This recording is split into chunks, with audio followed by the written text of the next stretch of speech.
backdrop now of several top opposition netas currently under the ED net.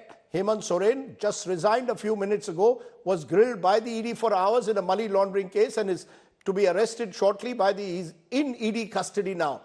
Arvind Kejriwal, the Chief Minister of Delhi, was today issued another summons for the 5th time in an excise policy scam case. So far, Kejriwal has ducked all the ED summons issued against him, has termed them illegal.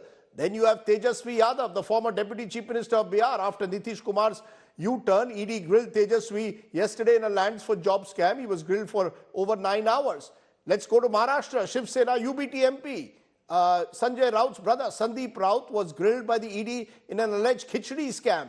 Raut is facing charges of irregularities in distributing khichdi during the COVID-19 pandemic. So all the opposition leaders there on your screen, all of them now facing the heat of the ED, and there are many more in the firing line. In fact, those are our big questions. Which opposition leader could fall next? Are we heading for an opposition mukt or a corruption mukt Bharat?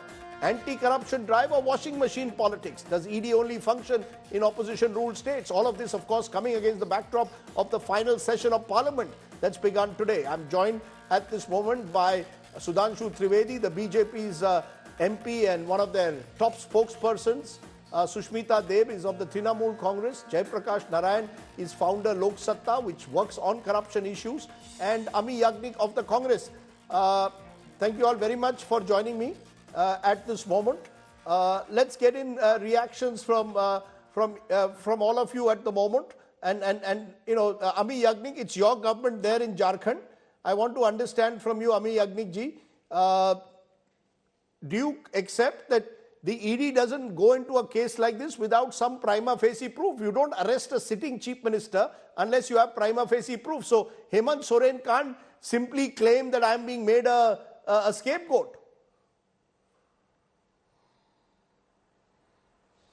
Well, I think you have seen in the past the way the agencies operate, and practically the trials are run on the television. We don't even know what are the charges, what is the agency having any material, and we are also seeing a pattern where the agencies are practically, I would say, after people who are in the opposition. Suddenly those cases one day finally come to an end, and we find that the washing machine has operated. So I think it is too premature to give answer to all this. I think the facts and the path that has been going on for the last couple of years speaks for itself. No, ma'am, I'm asking you a simple question. When a sitting chief minister is arrested by the Enforcement Directorate, surely they would not go into the case unless they've got prima facie evidence. The opposition's first instinct is to say, this is BJP's washing machine politics, or the BJP is misusing ED. But in most of these cases, almost all these cases, the Supreme Court or the High Courts have not thrown out the ED's case. In fact, in most cases, many of the politicians continue to remain in jail. So the question is, do you concede that there is a prima facie case? Yes, the ED could be extra active, hyperactive in opposition-ruled states, but there is a prima facie case, ma'am. Well,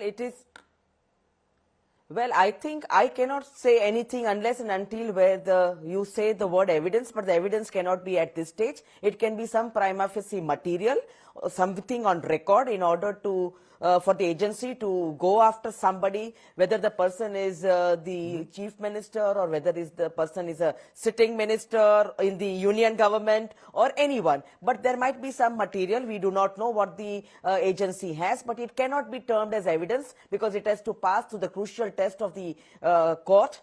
Then it becomes an evidence. You know, I want to bring in Jaiprakash Narayan at this point because at Lok Satta, Jaiprakash Narayan, you've called for cleaning up politics. Some will say this is a way of cleaning up politics. Yes, opposition leaders are under the scanner, but the government is cleaning up politics. You're mute, sir. Rajdeep, that there is ubiquitous corruption in the country is widely known. But the problem is twofold. On the one hand, investigative agencies are very cavalier. And you take 2G spectrum, one of the most widely discussed cases in the country. Was anybody convicted, Rajdeep?